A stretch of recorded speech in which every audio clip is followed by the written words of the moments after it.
compaixão, pois em meu coração os planos que Ele quis pra mim. Arde o meu coração, o clima desse lugar. Jesus me tem compaixão e diz que eu não estou sozinho, não. Eu sei que consagrado eu sou, criado para te adorar, chamado para te servir e enviado para amar. Tens planos que eu nem mesmo sei, mas sei que posso descobrir. E em tudo aquilo que eu vivi, sei que já te fiz sorrir.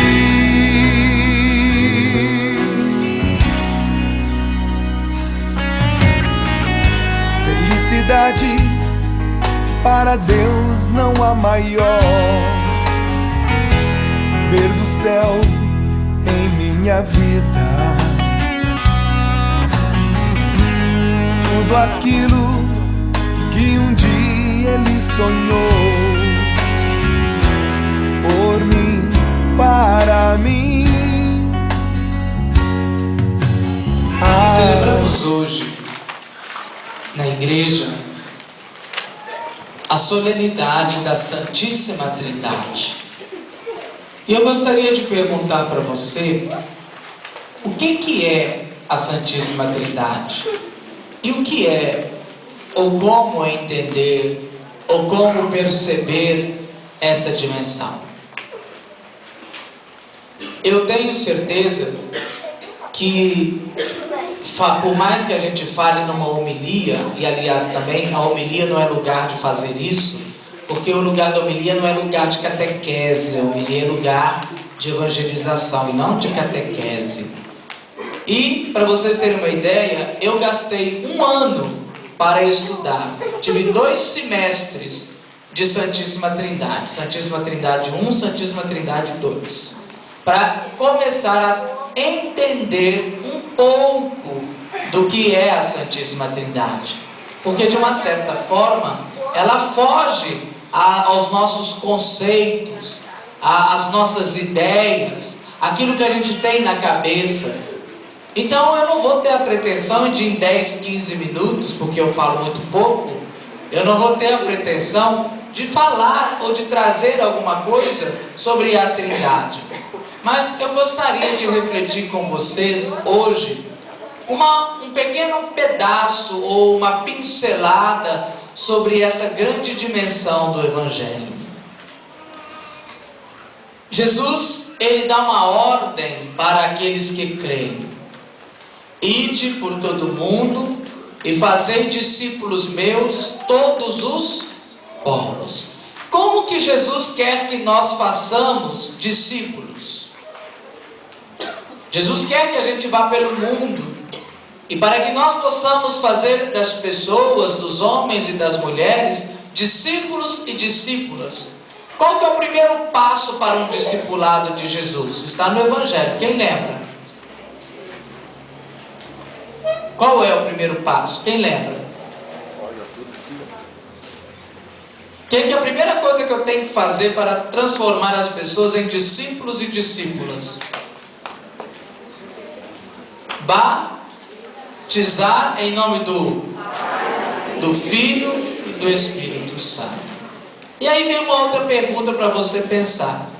O que é o batismo?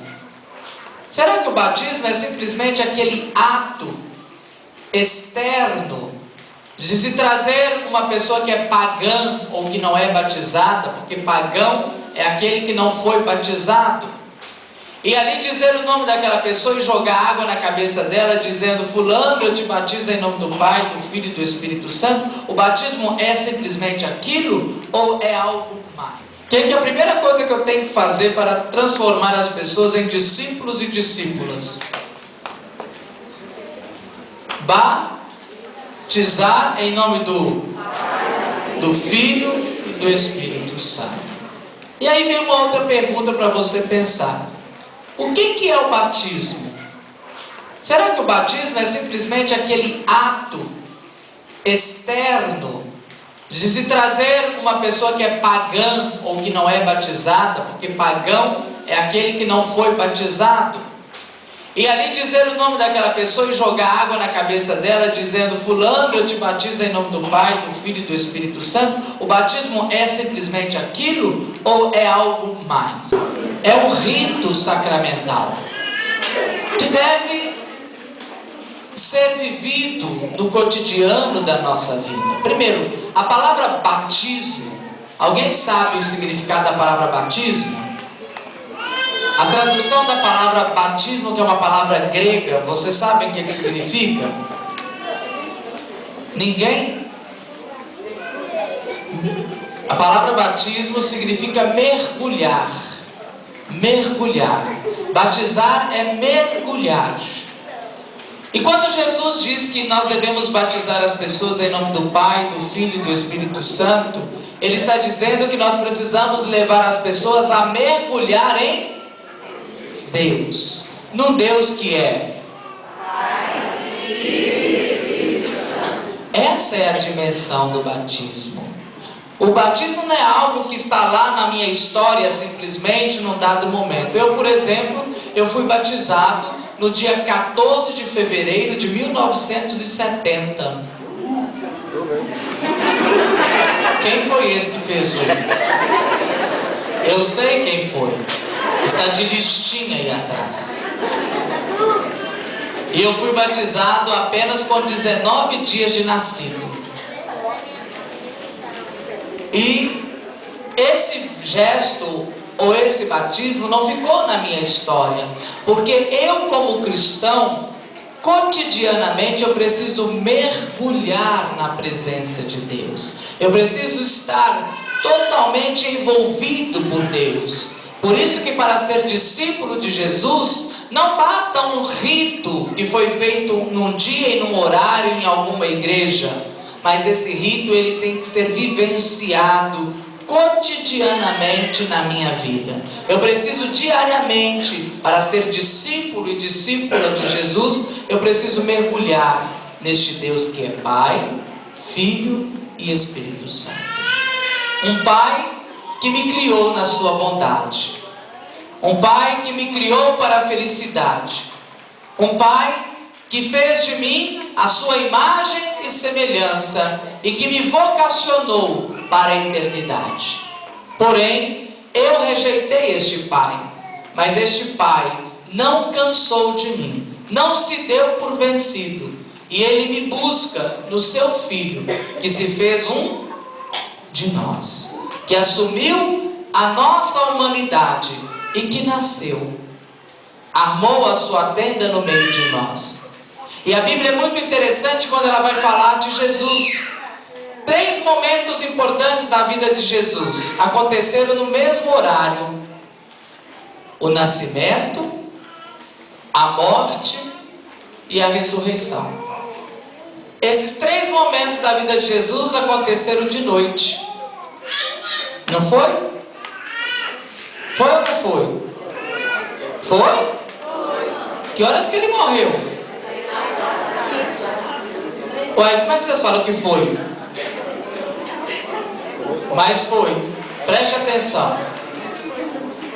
No nascimento, diz que à noite os pastores estavam lá se aquecendo do frio e os anjos apareceram a eles, não foi? Então Jesus nasceu de noite? Nasceu. Jesus morreu às 3 horas da tarde, mas a Bíblia diz que naquele momento se fez noite. O céu ficou com... Eu sei que consagrado eu sou, criado para te adorar, chamado para te servir e enviado para amar. Tens planos que eu nem mesmo sei, mas sei que posso descobrir.